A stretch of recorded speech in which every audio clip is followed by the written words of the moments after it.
Kung titingnan mo ang social media ngayon, lahat may mas maganda, mas malaki, mas matagumpay.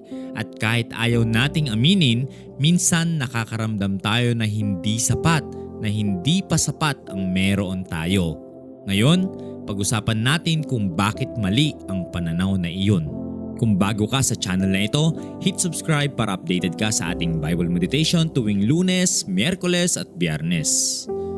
Pakinggan natin ang Hebrew 13 verse 5. Huwag kayong magmukhang pera at masiyahan na kayo sa anumang nasa inyo, sapagkat sinabi ng Diyos, hindi kita iiwan ni pababayaan man. Pansin mo, ang basihan ng kontento ay hindi yung sapat na ang meron sa'yo.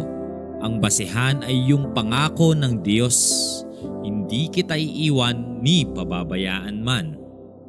Ibig sabihin, ang dahilan kung bakit pwede kang maging kontento ay hindi ang dami ng kayamanan o mga bagay na meron ka, kundi ang katotohanang kasama mo ang Diyos.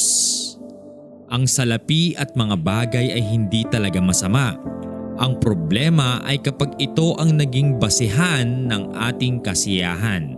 Kasi ang mga bagay ay pansamantala lamang, bukas maaaring mawala. At kung doon nakaangkla ang ating kasiyahan, mabilis mawala ang ating kapayapaan. Si Pablo, nagsulat ng maraming liham sa Biblia. Naranasan niya ang magkabilang panig. May panahong marami siya, may panahong wala. At sa dalawang estado, natutuhan niya ang isang lihim. Ang contentment ay hindi nakasalalay sa kung magkano ang nasa bulsa mo. Nakasalalay ito sa kung sino ang nasa puso mo. Baka ngayon ay nagtatrabaho ka ng husto para sa mas magandang buhay, para sa pamilya mo, para sa mga pangarap mo, at walang mali doon. Magtrabaho tayo ng husto. Pero habang ginagawa mo iyon, huwag mong hayaang ang iyong kasiyahan ay nakabitin sa mga resultang hindi mo pa nakukuha. Kasi ang presensya ng Diyos laging andyan. Hindi mo kailangang abangan pa. At sinasabi niya, hindi kita iiwan ni pababayaan kailanman. Iyon ay mas mahalaga kaysa sa anumang material na bagay na maaari mong makuha sa buong buhay mo. Ngayong araw, bago ka mag-isip ng mga bagay na wala ka pa, subukan mong isipin ang isang bagay na meron ka na hindi mo mabibili ng pera. Ang presensya ng Diyos sa iyong buhay.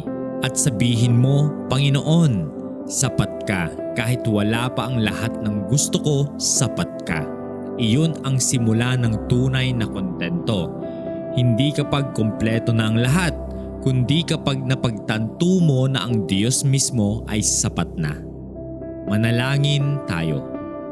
Panginoon, maraming beses kaming naghahanap ng kasiyahan sa mga bagay na panandalian.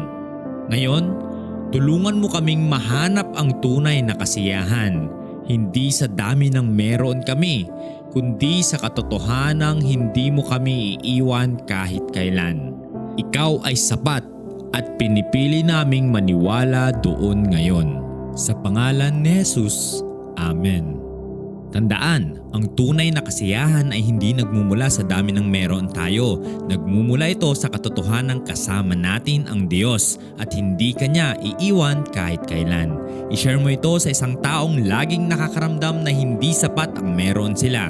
Mag-subscribe sa Voice of Hope. May bagong Bible meditation tuwing Lunes, Miyerkules at Biyernes. Hanggang sa muli, mahal kayo ng Diyos.